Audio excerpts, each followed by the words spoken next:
Brethren, down through time, down through the centuries, it seems that the allure of idolatry is something that human beings have been drawn to over and over throughout man's history. If you look at archaeological excavations, if you look at pictures of various ancient civilizations, there are always religious artifacts. There's statues, there are some that are made of precious metals, some that are made of stone or wood.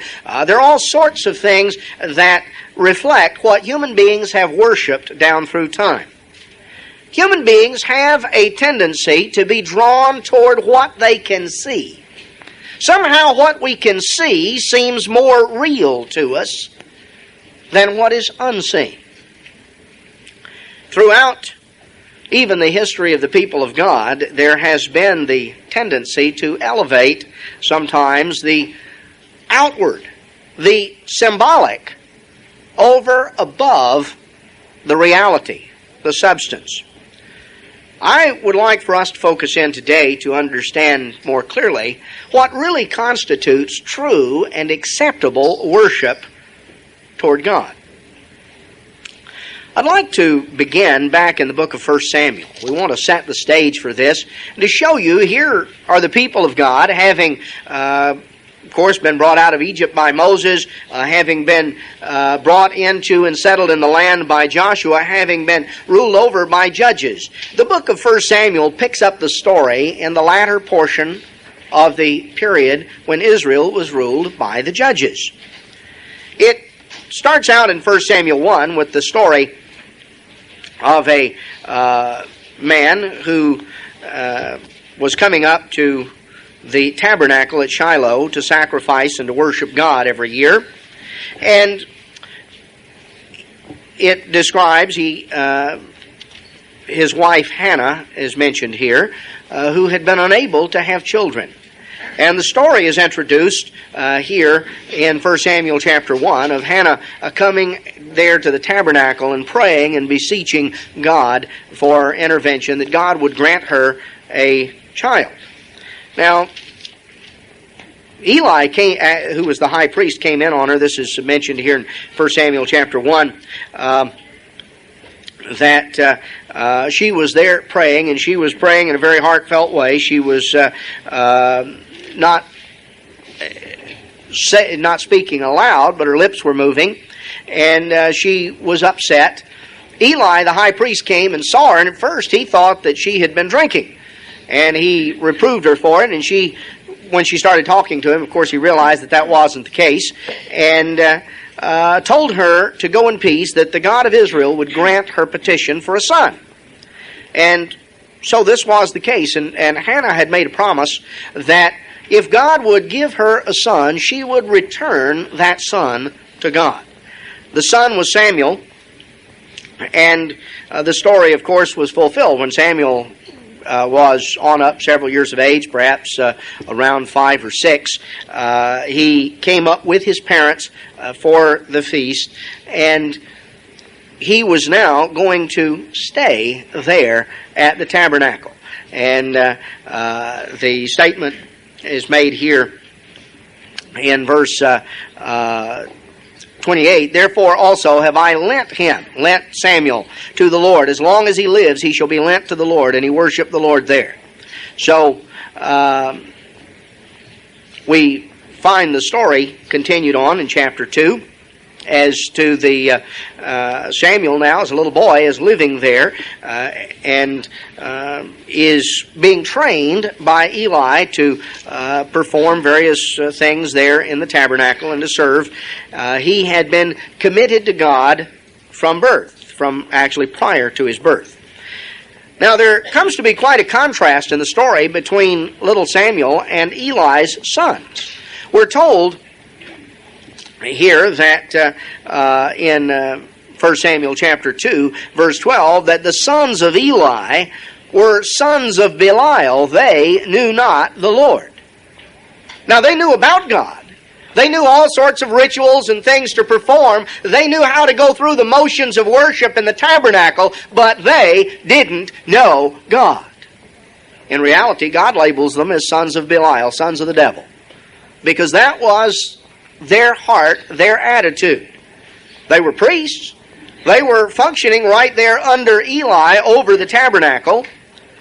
In fact, their conduct was so reprehensible that it brought into disrepute the work of God, the tabernacle, the worship of the true God.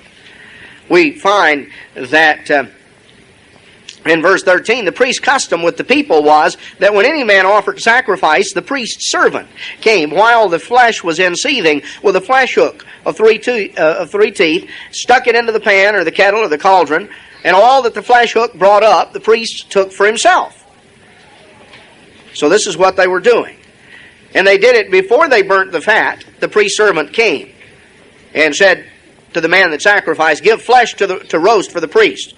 He doesn't want it here after you've been, cooking it. He wants it raw. He wants to cook it the way he wants. And if any man said unto them, well, make sure you burn the fat presently, because that was to be offered on the altar, then take as much as your soul desires, the servant would answer and say, you give it to me now, and if you don't, I'm going to take it by force. This was the attitude. You can imagine, what kind of, how people felt as they came up here to worship God, brought the animals to sacrifice, the portion that was supposed to be burned on the altar that the priests were to do, and then the priests were legitimately to have a portion of the animal. The offerer was to have a portion, and a portion was to be burned on the altar. But what was burned on the altar was to be first. Well, Eli's sons, Phinehas and Hophni, really weren't very concerned about what was burned on the altar. They'd get around to that. But they were greedy. They were after the best, and this was their attitude. And you give it to me right now, or I'm going to take it. So you can imagine the kind of respect that people had for the priesthood as this sort of thing goes on. We're told in verse 17, the sin of the young men was very great before the Eternal, for men abhorred the offering of the Lord.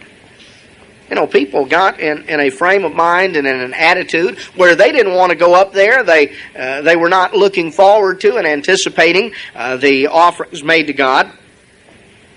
Now, we're told that Samuel, by contrast, ministered before the Eternal, being a child, girded with a linen ephod. He wore a little garment just like the priests wore. And he ministered before the Lord. He carried out various functions and various things as a little child growing up right there. And the contrast between Samuel as a little boy growing up, who took seriously the things that he was taught, and Phinehas and Hophni, who did not. Now we're going to see in just a few moments that Phinehas and Hophni did have a form of religion. A form of religion which was a superstition that really was akin to idolatry. Well, we find that as the story goes on, that Hannah conceived and bore other children. She had 3 sons and 2 daughters. In verse 21, and the child Samuel grew before the Eternal. Now Eli was very old, and he heard all that his sons did unto all Israel, and how they lay with the women that assembled at the door of the tabernacle of the congregation. Now, you talk about corrupt. Phinehas and Hophni were about as corrupt as 2 fellows could be. They were greedy in terms of grabbing what they could of the offerings brought to God. They were corrupt and immoral, looking to seduce women who had come up there with their families to the tabernacle. And Eli had a problem in terms of governing his household. Eli heard what they did, and he would sort of fuss at them, and that was about as far as it went. Verse 23, he said unto them, why do you do such things? I hear of your evil dealings by all this people. No, my sons, it's not good. It's no good report I hear. You're making the Lord's people to transgress. You shouldn't do that. Boy, you're upsetting people. And one man sin against another, the judge shall judge, but if a man sin against the Lord, who shall entreat for him? Notwithstanding, they hearkened not to the voice of their father. They didn't listen, and God purposed to slay them, to take their lives. They were corrupt, and God was going to remove them. Now, there's a lesson here. Sometimes God allows things to go on for a period of time, but God has His answer. See, God has His answer, and His answer we're going to come to here in just a few moments. Now, Samuel, the child Samuel, verse 26, grew on, and he was in favor both with the Lord and also with men. And so as the story comes on down, we find in chapter 3 that Samuel ministered, the child Samuel ministered before unto the Lord before Eli. And the word of the Lord was precious in those days. There was no open vision. God had ceased openly communicating, revealing His will through the high priest, which was had been the normal course of things. You see, God was displeased because Eli had not taken action in terms of his sons. So because of that, God had withdrawn in that way, was not revealing His will, was not revealing things to the high priest. Now we have the story that here in chapter 3, Eli went to bed, and Samuel laid down. He went, had a little bed nearby, a little cot in an adjacent area. And when Samuel laid down, the Lord called to him. And Samuel answered, and he said, "Here am I." And he ran in unto Eli. And he said, "Here I am, you called me." And Eli said, No, son, I didn't call you. You going back to bed. I didn't call you. You go lie down. So Samuel went back and lay down, and sure enough, the Lord called again, "Samuel." Samuel said, "Here I am." And so he gets up, and goes trotting into the other room. And Eli said, "Son, I'm not calling you. You going back to bed. You go back to bed." And so Samuel, we're told in verse 7, did not yet know the Lord, neither was the word of the Lord yet revealed to him. Samuel had been learning about God. He had been learning of God. But Samuel had not yet established a personal relationship with God. Now, there's just sort of an aside here in this. First we learn about God, but God takes the initiative in our coming to know Him. God calls, and we have to answer. Now here He called Samuel in a unique way, and God was working with Samuel. And Samuel was responsive to God. The Lord called Samuel again the third time. And the third time he got up and went into Eli, and he said, "Here I am, you called." And at this point, Eli perceived that the Eternal had called the child. It began to dawn on Eli what was going on. Now you have to realize, here's Eli, the elderly high priest. God hasn't communicated with Eli in quite a while. And now all of a sudden the word of the Lord was precious in those days. It was rare. It was something that there was no prophet, no one through whom God was revealing His will. There was no spokesman for God at that time in Israel. Eli, the high priest, should have been, but God had withdrawn, increasingly, God had withdrawn His presence from Eli because Eli was not standing up for what was right. And so God had increasingly withdrawn from Eli, and now it began to dawn on Eli that God was talking to little Samuel. And so Eli told him, he said, "Now you go back and lie down, and if you hear this voice again, what you need to do is say, 'Speak, Lord, for your servant hears.'" Now, you can imagine, here's little Samuel, maybe, 10 or 11 years old, whatever he was, you can imagine, his eyes got pretty big about this time, and what's going on here. So he goes back in, dutifully lies down, is lying there waiting to see what's going to happen next. And the Lord came, and He stood and called as at other times, "Samuel, Samuel." And Samuel answered, "Speak, for your servant hears." And the Lord said to Samuel, "I'm going to do a thing in Israel in which both the ears of everyone that hears it's going to tingle. I'm going to perform against Eli all the things that I've spoken concerning his house. When I begin, I'm going to make an end. I've told him that I'll judge his house forever for the iniquity which he knows, because his sons made themselves vile, and he restrained them not." He didn't do something about it. "Now therefore, I have sworn unto the house of Eli that the iniquity of Eli's house shall not be purged with sacrifice or offering forever."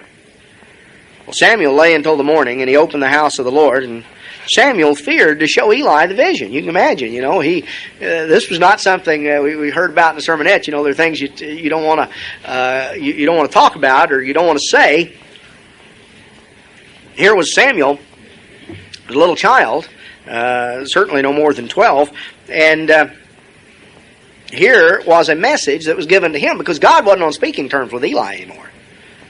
See, God had ceased to reveal His word to Eli, so He revealed it to Samuel because Samuel was the only one. Even here was Samuel, a little kid. He was the only one that really had a heart to obey God. He had a heart to obey. There was a lot of things as a little child Samuel didn't know.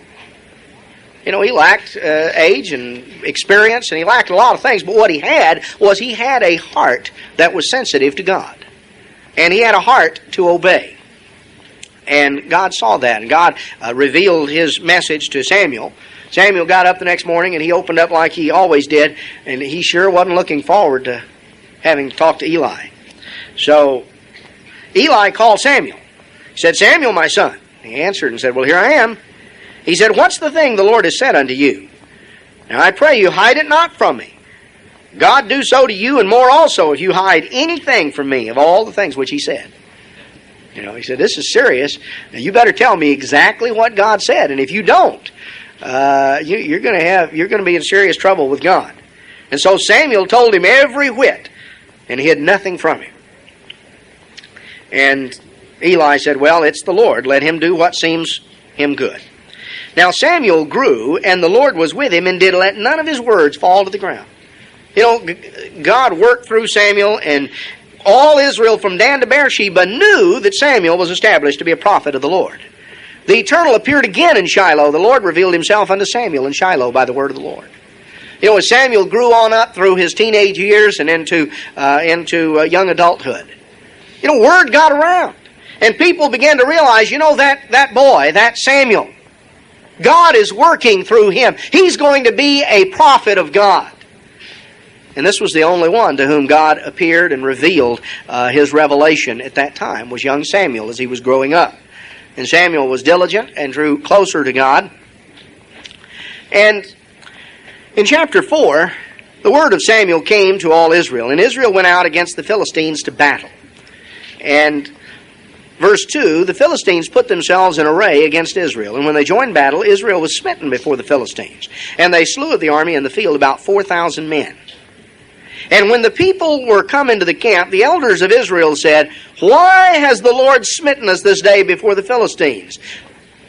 We know what the solution to that is. Let's fetch the ark of the covenant of the Lord out of Shiloh unto us, that when it comes among us, it may save us out of the hand of our enemies. Now here was the ark. It was a sacred object. God had given very specific instructions. It was in the Holy of Holies. It contained the covenant. It was the Ark of the Covenant. It contained the covenant, the 2 tables of stone. And God had written with His own finger at Mount Sinai. It was, in that sense, the most sacred object in Israel. But why was it sacred? Was it sacred because it was somehow, there was something special that it possessed in and of itself? Or was it sacred because of God? Because God put His presence there. Now, why was Israel being smitten before the Philistines? Well, as you read on through the story, you realize the people were far from God. They were not close to God. They were not obeying God. They were greatly distanced in their personal relationship with God. And God wasn't blessing them. And so they ran into problems. And the Philistines defeated them here in this battle. Now, they got an idea, their solution to their problem. They said, "We're not being blessed. We got beaten by the Philistines." What was their solution? Did they say, we need to really repent? We need to examine ourselves and look and see, why has God removed His blessing? No. What they said was, we need a good luck charm. Because that's, in their mind, what the ark was. They said, we know what to do. The ark. Why, nothing can happen to the ark. The ark is sacred, right? It's right there in the tabernacle. We'll bring the ark down here. When it comes among us, it may save us out of the hand of our enemies. They were putting their trust in the ark. They were putting their trust in what they could see. God, whom they couldn't see, was very remote, very far off, very unreal to them. Now, the ark was something they could look at. The ark was something that you could see and touch and feel. It was real, or so it seemed to them. So the solution was, we'll bring the ark down here.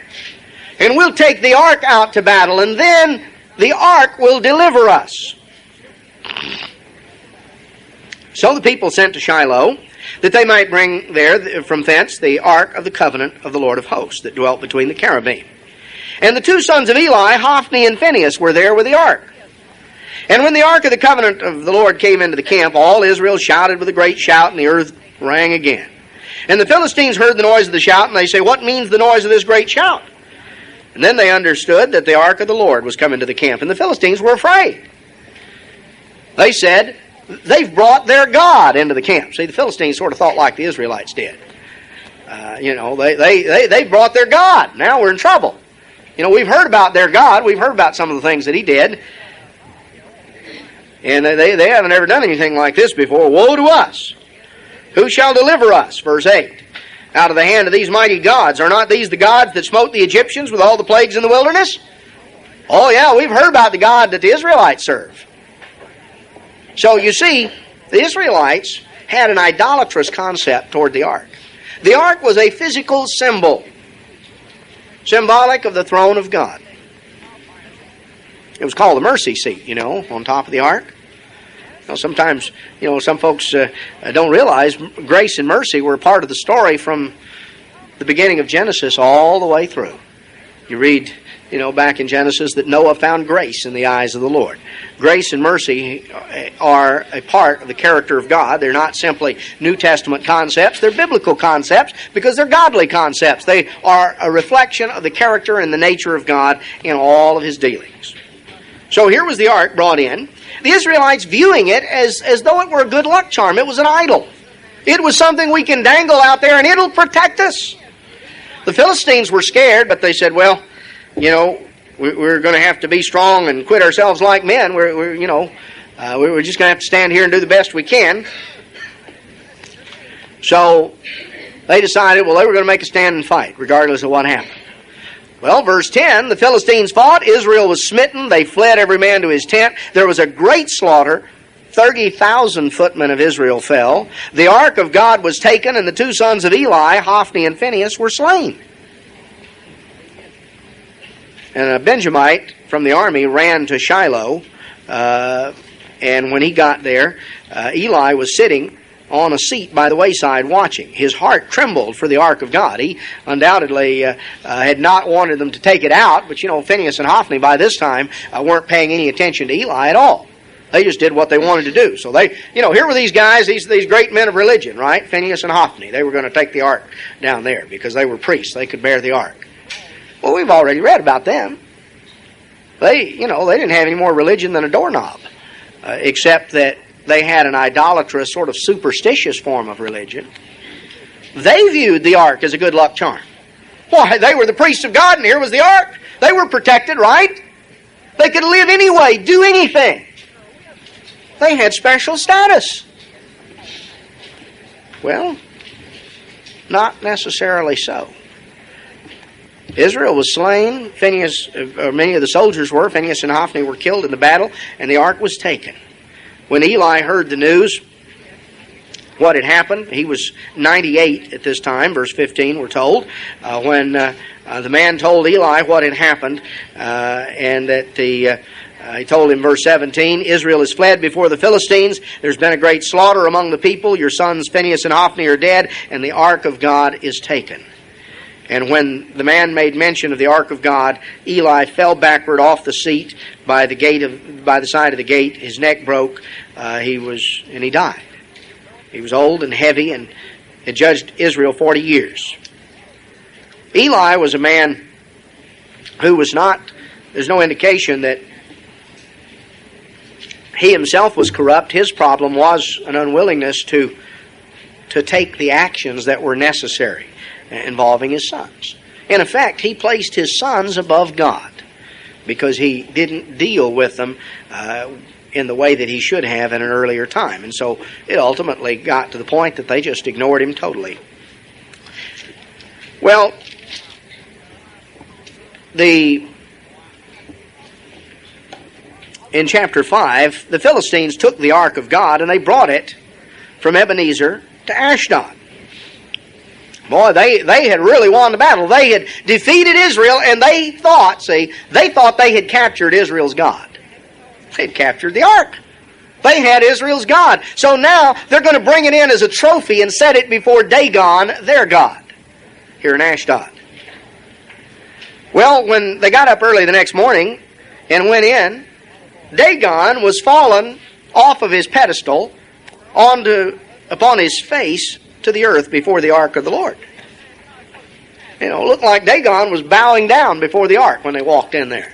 Well, that was sort of embarrassing. I thought, must have been a little earthquake. Didn't wake us up, just sort of shook. So they had to pick Dagon up and set him in his place again. Dagon couldn't do anything for himself because Dagon was just an idol. Well, they got up early the next morning, and Dagon was fallen on his face to the ground before the ark of the Lord, and his head and the palms of his hands were cut off, and only the stump of Dagon was left. He was a little more difficult. He was sort of like Humpty Dumpty now. He's going to be hard to put back together again. So, neither the priests of Dagon nor any that come into Dagon's house tread on the threshold anymore. That became a superstitious custom, see, of not stepping on the threshold. The hand of the Lord was heavy on them of Ashdod. He destroyed them and he smote them with hemorrhoids, even Ashdod and the coast thereof. About this time, people began to decide,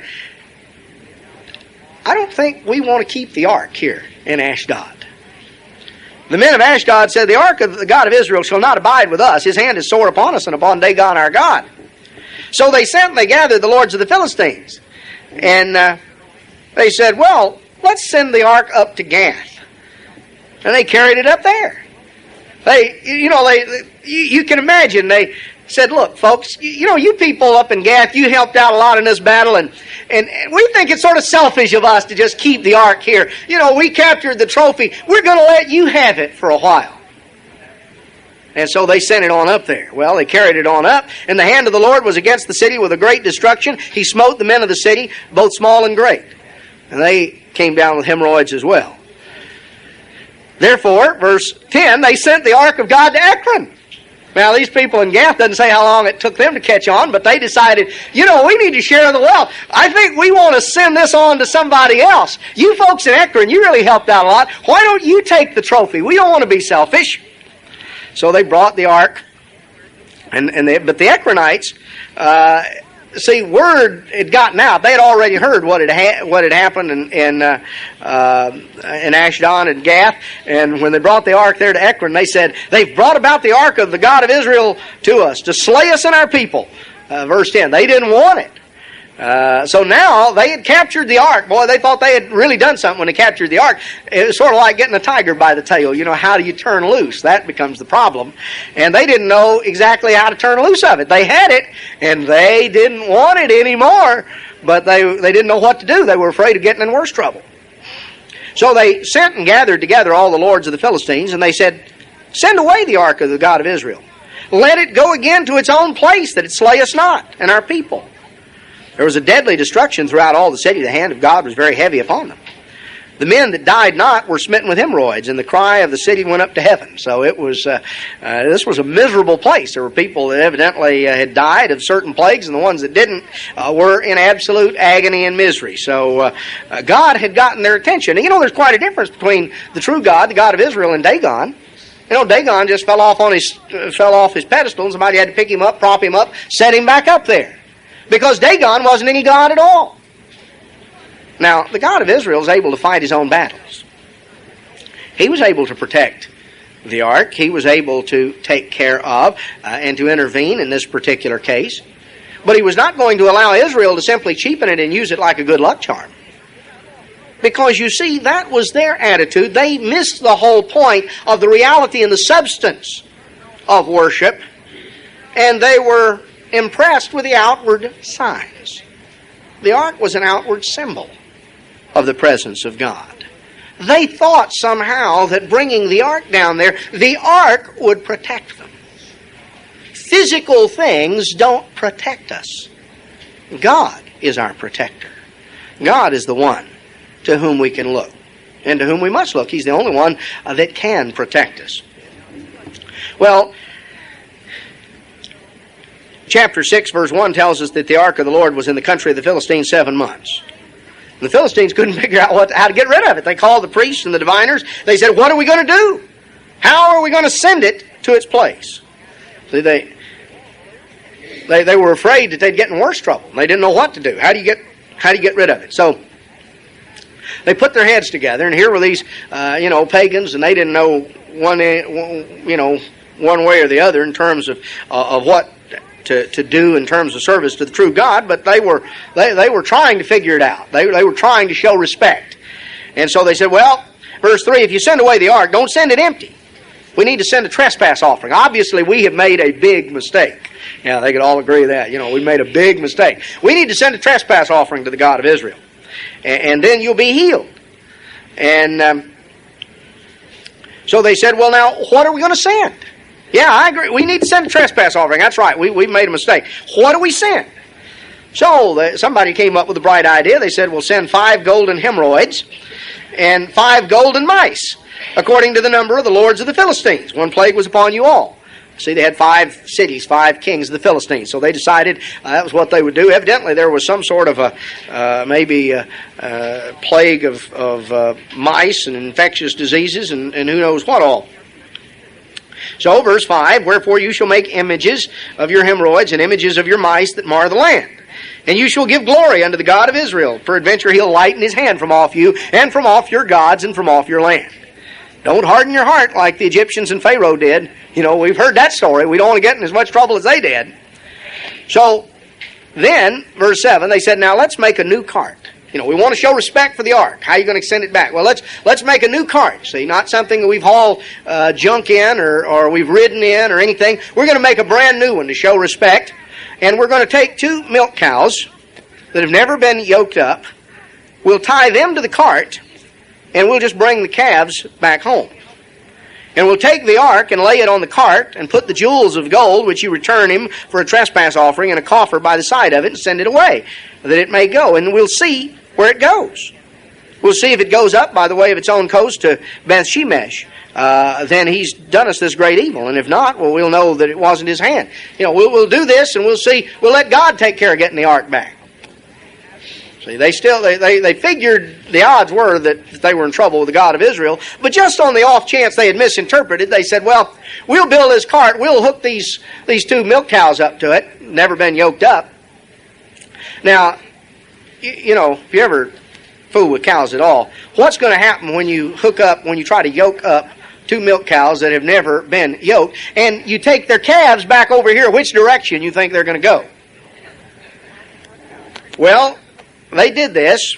Verse 10, took the 2 milk cows, tied them to the cart, shut up their calves at home, laid the ark there, and verse 12, the cows took the straight way to the way of Beth Shemesh. They went along the highway, lowing as they went, turned not aside to the right hand or to the left. Can you imagine a cow making a straight path? These cows are making a beeline. They are taking the straightest way, and they're just bawling their heads off. Their calves are back there. But for some reason, see, these cows are motivated to go the very opposite direction to what they would normally do. And they didn't turn to the right hand or to the left. And the lords of the Philistines went after them to the border of Beth Shemesh. They came there to the border, and they of Beth Shemesh were reaping their wheat harvest in the valley. They lifted up their eyes and saw the ark and rejoiced to see it. Here it had come back. So it came to the field here of a man, and there was a great stone. So they decided that they would present a thank offering to God. So they used the wood of the cart, and they used the cows as a burnt offering. And the Levites took down the ark and the coffer that was in it, where the gold was put. And when the 5 lords of the Philistines saw this, they returned to Ogwyn. And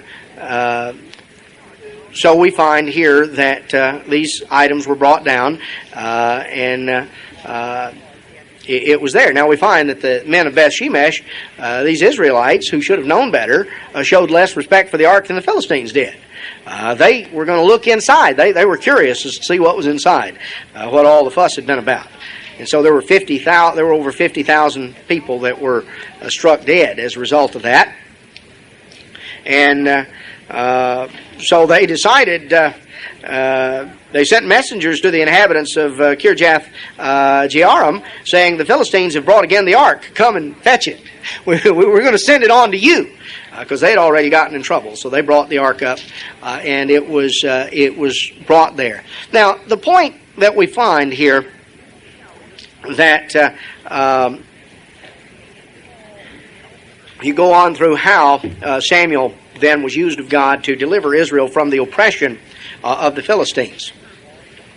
Now, the point is that Israel had placed their trust and their confidence, in the wrong thing. You see, notice what Samuel told them when the ark was brought here.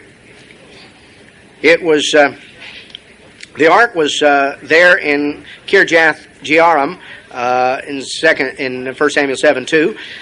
It was there for 20 years.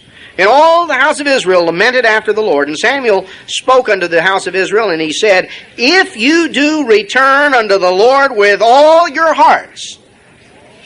See, the people were making a big production. Oh, woe is us, and oh, we're sorry.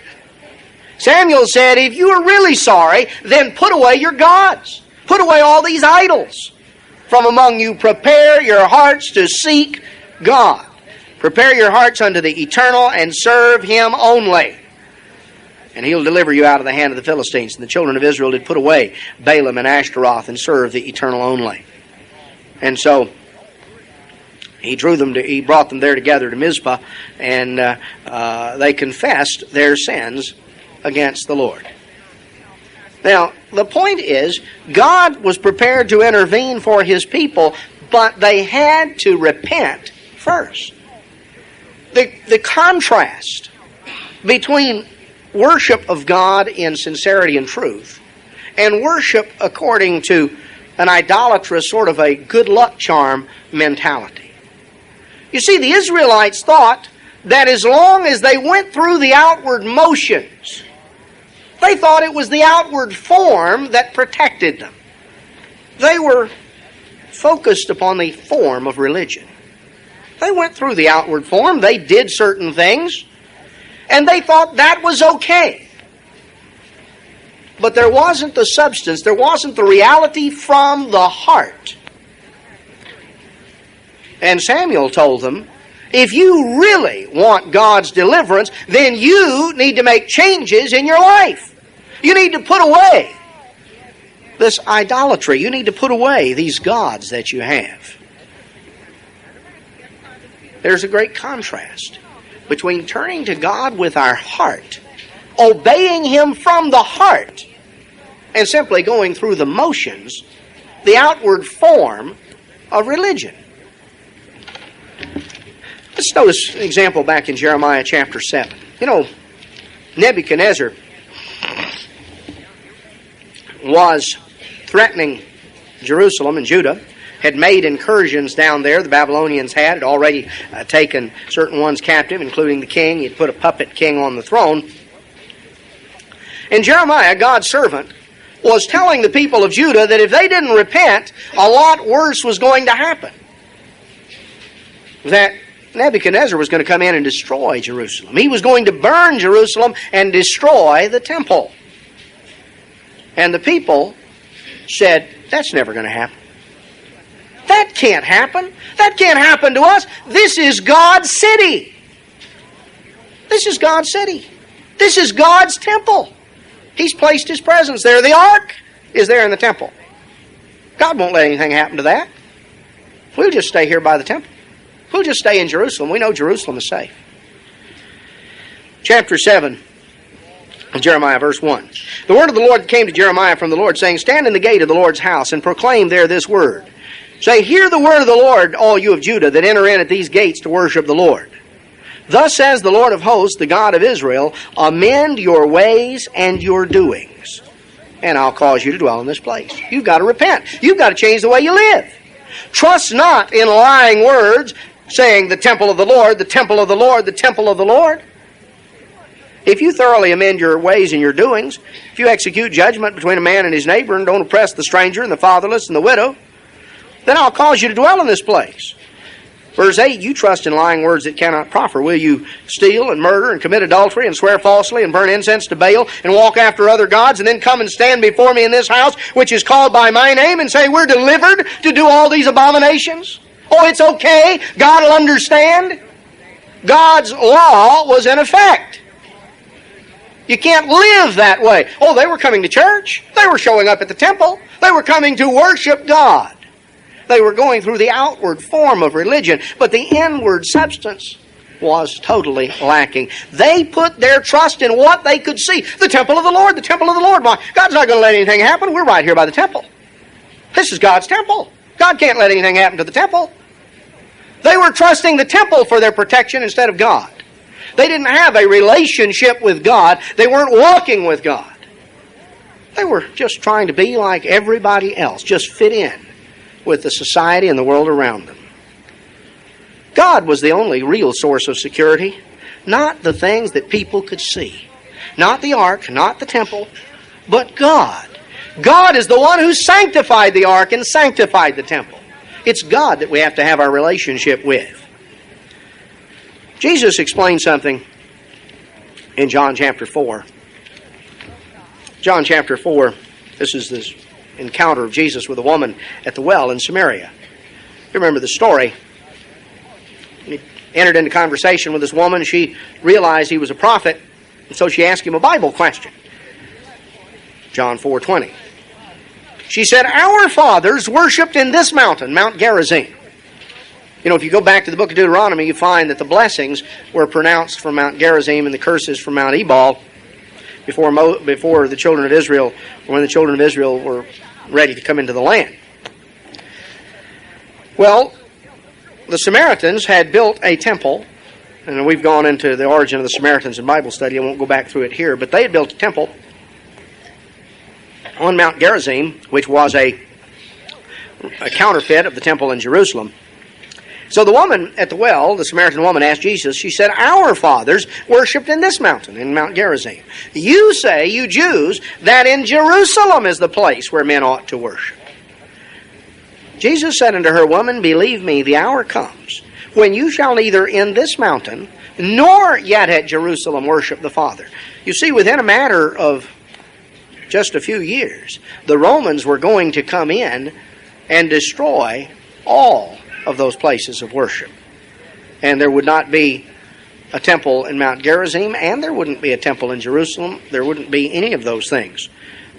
So he told her, he said, that's really going to be a moot point in just a matter of a few years. But he went on to tell her, verse 22, you worship, you Samaritans, you worship you know not what. We know what we worship, for salvation is of the Jews. The Jews had preserved the truth.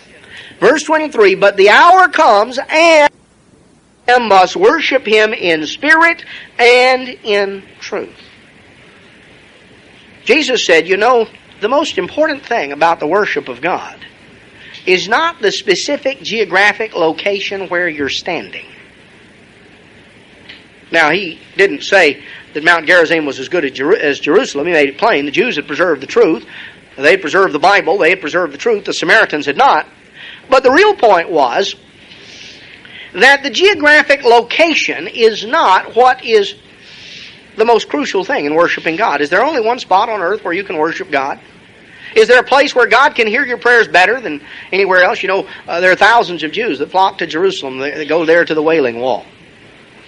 And they pray there at the Wailing Wall. And you know, they're those who write out prayers, and they sort of roll them up like a little little roll of paper, and they'll stuff them in the cracks in the wall there.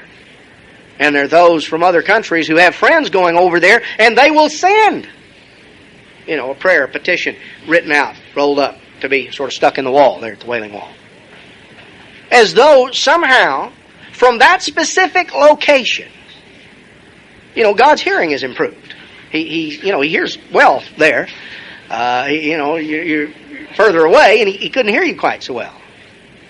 No. God hears just fine. His ears are open. His eyes are open. God can hear you and He can see you. You know, Jonah was glad to find out, where's a good place to worship God? Jonah found in the belly of the great fish was a pretty good place. I dare say he probably prayed the prayingest prayer he'd ever prayed during those 3 days. He got down more than he ever had at the temple. I dare say that Jonah was more fervent, more sincere, more in direct communication with God before those 3 days were up, while he was down in the, in the belly of the fish at the bottom of the sea. That was a pretty good place to pray. Jonah found out before it was all over with, and he was awful glad God could find him down there. The point is, God must be worshipped in spirit and in truth. The key to worshiping God, the key to having true contact with the Father, is not the fact that you have found a magical square of earth on which to stand. And because you're standing on this magical square of earth, you've got direct access. No, the true worshipers must worship the Father in spirit and in truth. Now let's look a little further and let's understand about that, worshiping the Father in spirit and in truth. Let's first look a little bit at what does it mean to worship God in truth. In Exodus chapter 25, we notice some instructions given. Exodus 25, verse 9. Verse 1, the Lord spoke to Moses.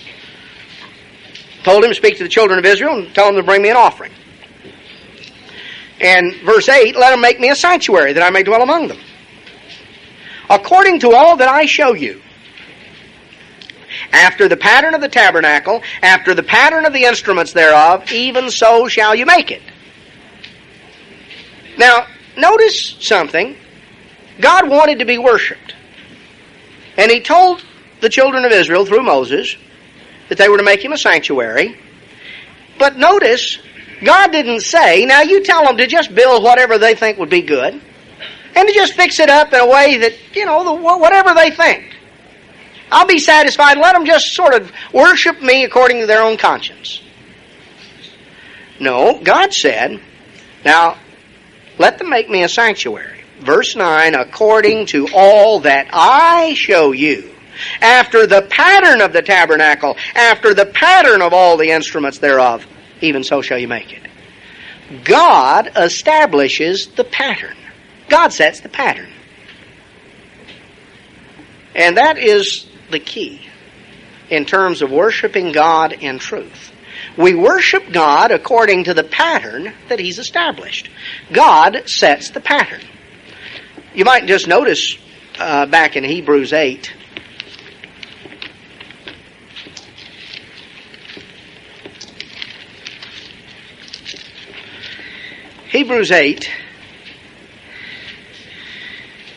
where in verse 1 we pick up the story.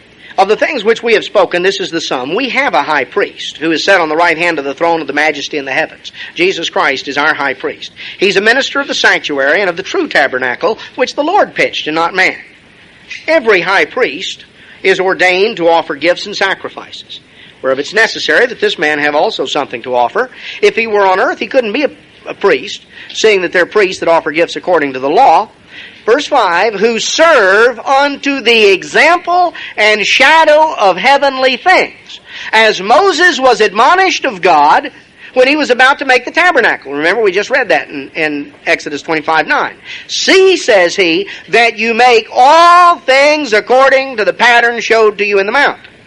Why? Because it serves to the example and shadow of heavenly things. The earthly tabernacle and the various items of it were patterned after the original, which was in heaven. God sets the pattern. God wanted His pattern followed. There's an interesting story back in 2 Kings chapter 16. Pick up the story of King Ahaz, who was the father of King Hezekiah. Ahaz became king in beginning here of 2 Kings 16. He was not a good king. He was not a righteous king. In fact, we're told in verse 3 that he walked in the way of the kings of Israel. He made his son to pass through the fire according to the abominations of the heathen, whom the Lord had cast out from before the children of Israel. He sacrificed and burned incense in the high places and on the hills and under every green tree. Now, we find that there was war that was going on involving Israel and Syria and Judah. And Ahaz, verse 7, sent messengers to the king of Assyria, Tiglath-Pileser. And he said, I am your servant and your son. Come up and save me this day out of the hand of the king of Syria and out of the hand of the king of Israel, which rise up against me. Ahaz was king of Judah. And he was having problems with Israel and Syria. And so he sent a message to the king of Assyria. And he said, I want you to come and save me. And he took silver and gold, verse 8, that was found in the house of the Lord and in the treasures of the king's house, and he sent it for a present. Sent a bribe up there to the king of Assyria and says, I sure need some help. And the king of Assyria hearkened to him. Verse 9, and came there, went up against Damascus, and took it, carried the people captive, and slew the king of Syria there in Damascus. Verse 10, King Ahaz went to Damascus to meet Tiglath-Pileser. And he saw an altar that was at Damascus. And King Ahaz sent to Urijah the priest the fashion of the altar and the pattern of it, according to all the workmanship thereof. And Urijah the priest built an altar according to all that King Ahaz had sent from Damascus. So Urijah the priest made it before Ahaz came. So what do we find right here? Ahaz goes up to Damascus to meet the king of Assyria and to pay homage to him. And while he's there, he notices the altar they have in the big pagan temple in Damascus. And he is really impressed with it. He thinks that really is an altar. Boy, that's really a lot better than the one we've got. So he decides, he says, we need an altar like that down in Jerusalem. So he had it copied down. He had somebody draw up the plans. They were going to make one just like it, and he sent it to the priest down in Jerusalem. And you know what? The priest in Jerusalem agreed to make it. He made an altar, just an exact replica, and they took the altar from the forefront of God's house in verse 14 and moved it. They set it over in the corner somewhere. Now they had them a big fancy altar, just like they had up in Damascus. Now, remember we just read, where did the instruments for the temple come from? God told Moses how to build them, didn't he? We saw that in Exodus 25. God gave Moses the pattern. And he said, I want you to make all things according to the pattern that I showed you in the mount. Now, Ahaz goes up to Damascus and he found a pattern he likes better. We're going to use the altar in Damascus for our pattern. We don't like the pattern we had. You see, the point is, God sets the pattern. The real pattern, the only pattern that's to be used, is to come from God. It is sort of interesting to me. Some of you may remember back several years ago, there were some folks that talked a lot about paradigms. You remember paradigms? Well, if you look up paradigm in the dictionary, our English word paradigm comes from a French word. That's why we don't pronounce the G. But the French word paradigm comes from a Greek word, paradigma, which is the origin just means a pattern, a model. I got curious when I heard about that. I said, I wonder if the word paradigm, or the original form of it, paradigma, is used in the Bible. So I looked up in the Greek translation of the Old Testament, to see, and sure enough it was. It's used several places. In fact, it's actually used 7 times, that or its equivalent. It's used back in Exodus 25, when God gave Moses the pattern. Same Hebrew word that's used back in Exodus 25 for pattern is the one that's used right here in 2 Kings 16 when Ahaz got his paradigm, where he got his pattern. You see, ultimately, patterns are to be set by God.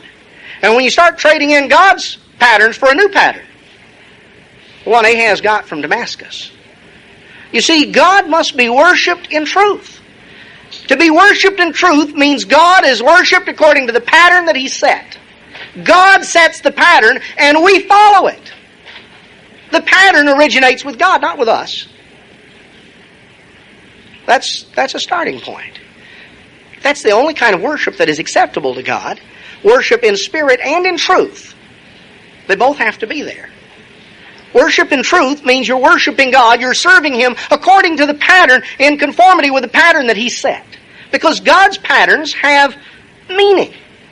Even the pattern, when under the Levitical administration of the as we read in the Old Testament, the tabernacle and the ark and all of these things, they were patterned after a heavenly reality.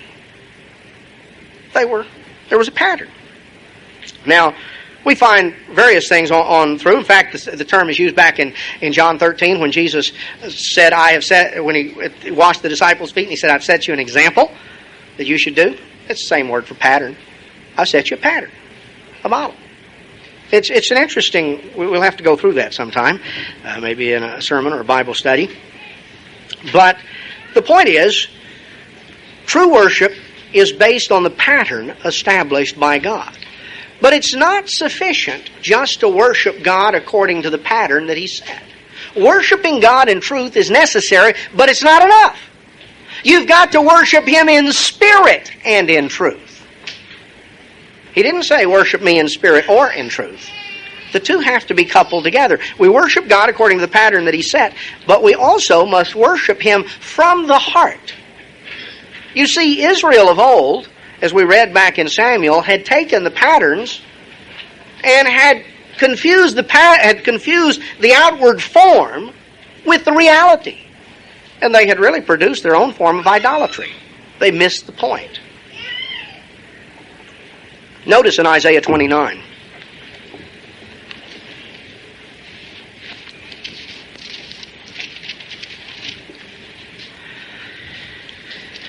Isaiah 29, pick it on up down here in verse 13. Wherefore the Lord said, forasmuch as this people draw near to me with their mouth, and with their lips do honor me, but have removed their heart far from me. Their fear toward me is taught by the precept of men. Therefore, behold, I will proceed to do a marvelous work among this people, even a marvelous work and a wonder, for the wisdom of their wise men shall perish, and the understanding of their prudent men shall be hidden. Woe to them that seek deep to hide their counsel from the Lord, and their works are in the dark, and who says, who sees us? The Lord, and who knows us? You know, it's amazing. People think that God doesn't have good night vision. You know, their works are in the dark. It's like, who sees us? You know, nobody's looking. The lights are out. You think God doesn't see good in the night? You know, a bat can tell what's going on in the dark. You think God can't do a little better than a bat? But it's amazing, you see, because they're not doing it in spirit. It's not, they draw near with their mouth, with their lips they honor me. Well, they go through the motions, they talk a good fight, they say the right thing. You can do the right things. But if you're not doing it from the heart, it doesn't matter. Paul says, though in 1 Corinthians 13, though I have all knowledge, you can know the truth with a capital T. You can know every detail of the truth. After all, Paul said, though I have all knowledge. Well, all knowledge pretty well takes it all in, doesn't it? He says, though I have all knowledge and have not love, it profits me nothing. You can have every detail right in terms of what you know. But if it's not coupled with a heart of obedience. See, here's a people who draw near with their mouth. They profess with their lips, but their heart is far from me, God says. Oh, they talk a good fight. They talk about religion. They go through the motions. They were coming to the temple. They were worshiping God. They were showing up on the Sabbath and the holy days. But what they were doing in the dark, with the attitude, who sees, who knows, showed they weren't worshiping God from the heart. There was no real fear of God before their eyes. God wasn't real to them. They went through the motions of religion. They went through the outward form.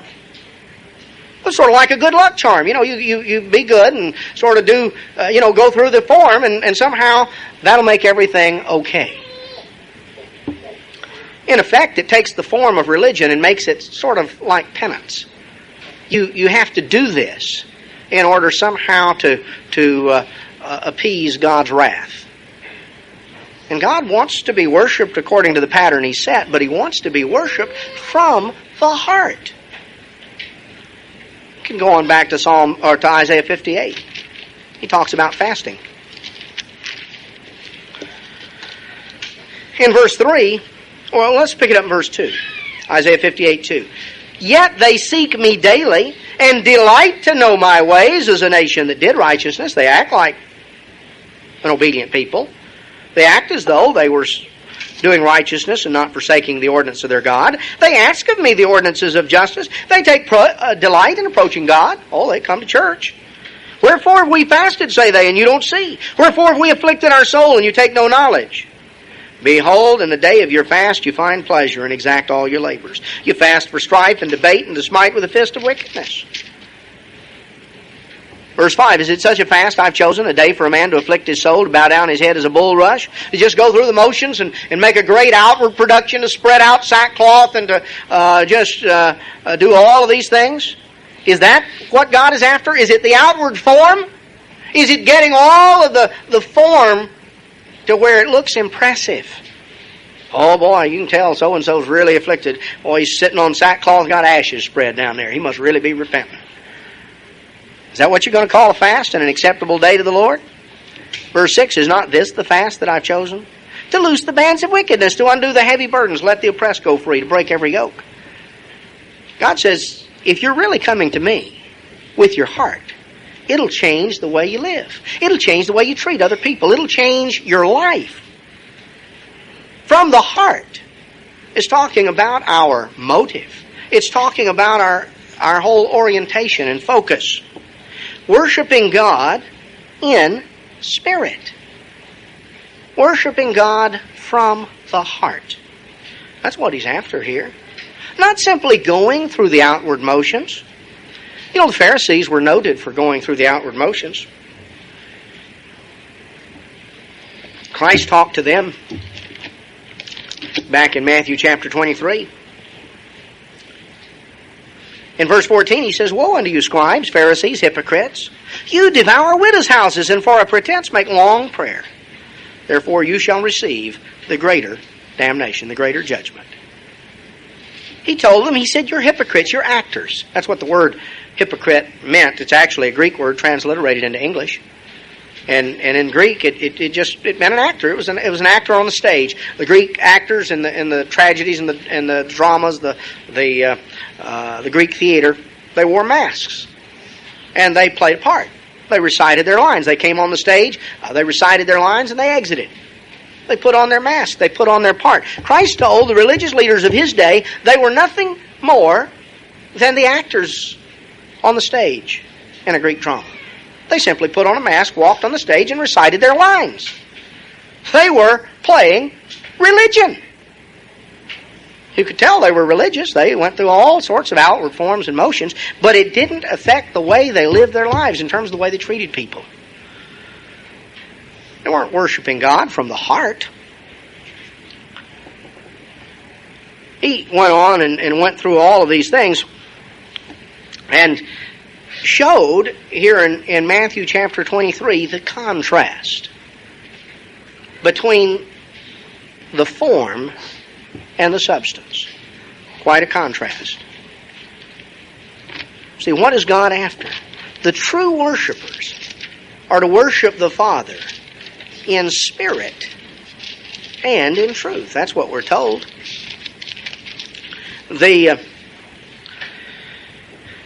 Back in Mark chapter 7,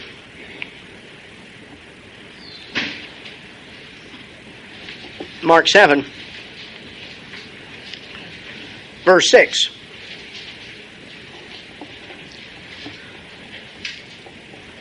He answered and he said unto them, well has Isaiah prophesied of you hypocrites. As it is written, this people honors me with their lips, but their heart is far from me. We just read that back in Isaiah chapter 29. Howbeit in vain do they worship me, teaching for doctrines the commandments of men. Laying aside the commandment of God, you hold the tradition of men, as the washing of pots and cups and many such things you do. These weren't things that originated in the law of God. These were traditions and customs of men. He said unto them, full well, you reject the commandment of God that you may keep your own tradition. Now, what commandments is he talking about? The 10 Commandments. Verse 10. Moses said, honor your father and your mother. That's the commandment of God. Whoso curses father or mother, let him die the death. But you say, and they had this convoluted way of reasoning as to how property could be dedicated dedicated to the temple. You could continue to live off of it, having pledged it to the temple at your death, and therefore avoid helping any needy relatives because this was pledged to the temple. Couldn't even help your needy parents out. Oh, this is pledged to the temple. Sorry. Can't do anything for anybody. This is all pledged to the temple. And so it was a legal maneuver that they had come up with as to how they could avoid helping close family members that were in bad circumstances. How they could avoid supporting elderly, needy parents. Because they had come up with something. Oh, well, this is dedicated to God. Christ pointed out, he knew what their motive was. He knew what their motive was in doing it, because they were living off of it while they had it. It wasn't going to the temple until they died. They had simply come up with a means by which they could justify and excuse in their own minds an avoidance of charity, an avoidance of being helpful to others, even their parents. Which was, of course, a direct violation of God's commandment, because the commandment says, honor your father and your mother. Here you got a commandment from God. And they'd come up with this convoluted human reasoning, this legal, technical approach as to how they could get around that. And so Christ said, Isaiah prophesied of you hypocrites. You talk about religion. You honor God with your lips, but your heart is far away. Brethren, the essence of idolatry is an emphasis and a trust in what is seen. It involves a focus on the seen as opposed to the unseen. Even the very things that God gave ancient Israel, we find took an idolatrous turn in the minds of individuals who missed the point entirely. Idolatry has always had an allure, it seems, for humans, because it's easy to get focused on what we can see and touch. That seems somehow real to us. What God is after is true worship. Worshiping the Father in spirit and in truth. A relationship with God where we serve God from the heart according to the pattern that He has set. This is what has always and what will forever be acceptable worship to God. Worship in spirit and in truth.